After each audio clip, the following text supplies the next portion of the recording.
beneficial to the city to pick the stone up, then he has the ability to lock in that price and utilize that. Can we legally accept a bid for something that we didn't ask for?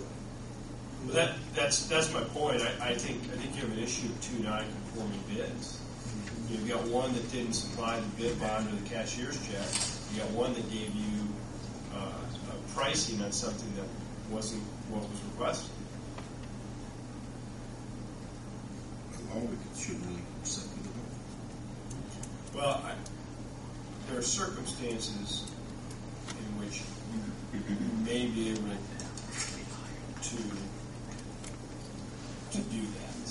But if I haven't heard of any so far, and if there's not a time sensitivity to this, I would recommend that it just gets rebid and we do this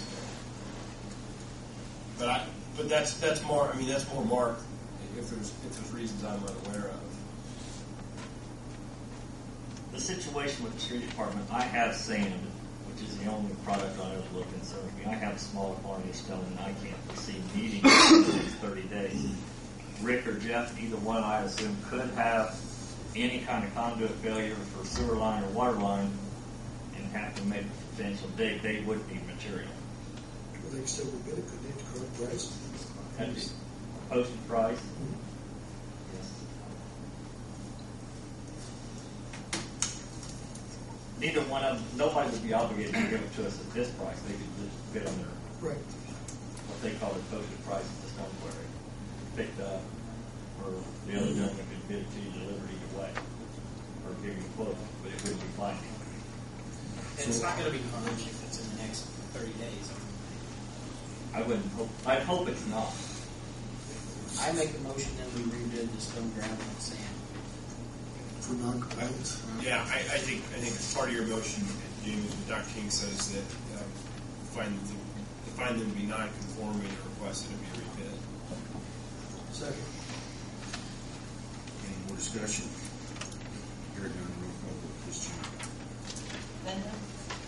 Steve? Rodney? Yes. Jamie? Yes. Gary? Yes. On the second one, the concrete bids. First note, the last product in the right column for ready mix, if you would make my 52 a 53. I checked them after I printed them, and I didn't want to go back and reprint all the sheets. So that needs to be a 53. Forward fill. Yes. I took the $60 charge.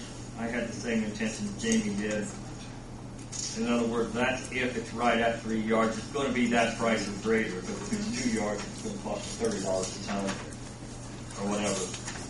But we dip it at the maximum, just under the cap. In this instance, Roman Navi is actually cheaper on every product all the way down through the sheet.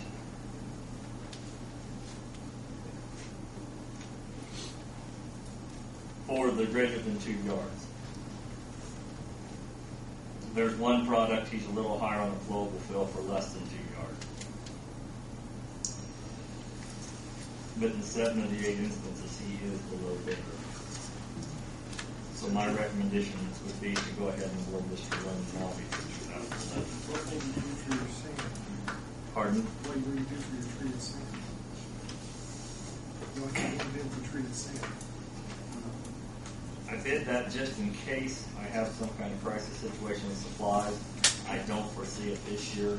I have sufficient quantity of sand. I also have both regular salt, calcium chloride treated salt on hand. I've got both commodities locked in, so I don't see a need for it.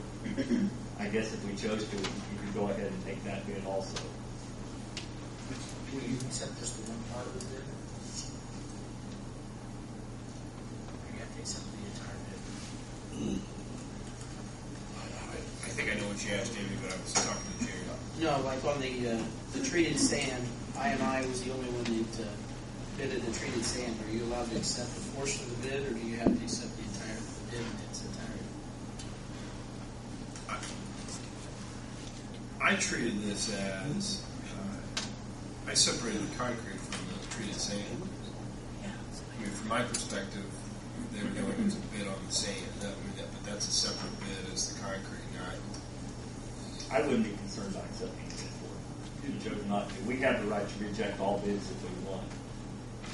Okay, So I'm not in need of that material this year. So if I make a motion, you could do a number nominee as it is here. That's okay. I make a motion to accept the bid. Now for the good stuff. The second. Any more discussion? Hearing none, roll call vote, please, Chief. Who seconded that? Linda.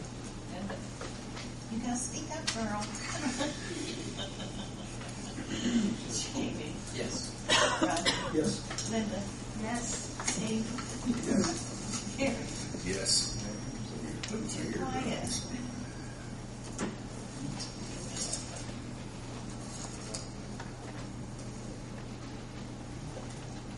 On the back bid, since we only had one bidder, if you'll notice what I've done, I gave Premier Ag 2 columns. One of those is a floating price that changes based on the markets on a daily basis, hourly basis, whatever the case may be. The second one would be a fixed price for the entire year. And those vary according to what they put in their footnote on their bid sheet.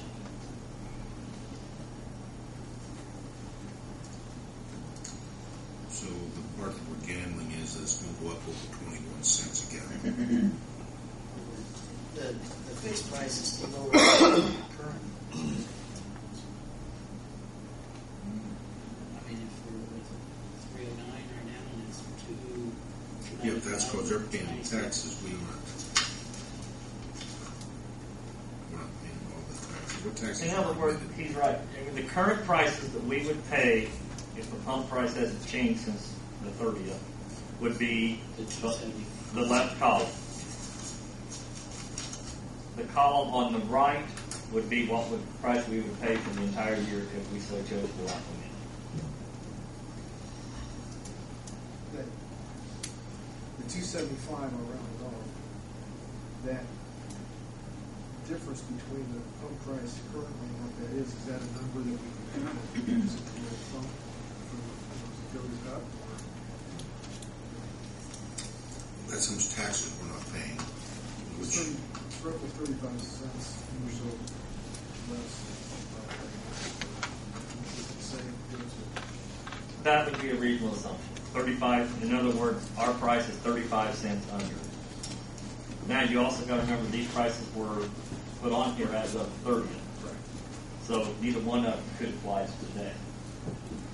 So, I mean, if we locked it in, if we took the fixed price, we wouldn't get that fixed price. We'd get 21 cents over whatever it was. No, that fixed price, we would be very close to that. The problem is they have to buy that fuel immediately. When you accept this price that they quoted you on December 30th, I call them tomorrow morning. They buy this fuel on the board and lock the price.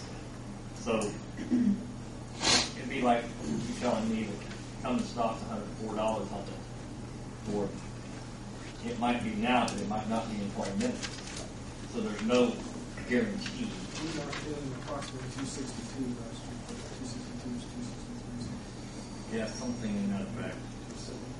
Because we could have locked in for So through December, we're paying 262.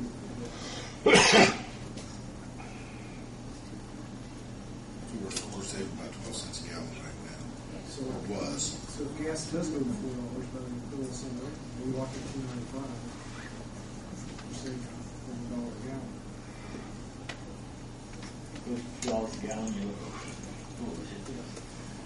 But here's- Historically, we've done this for 2 years. The first year, we looked like geniuses because the difference was only about 5 or 6 cents, and we locked it in at $1.65 or something like that. And by the end of the year, we were paying, the market was $1 over a gallon over that. So we looked tremendous. Last year, it was harder because that margin had increased, that 21 cents separation.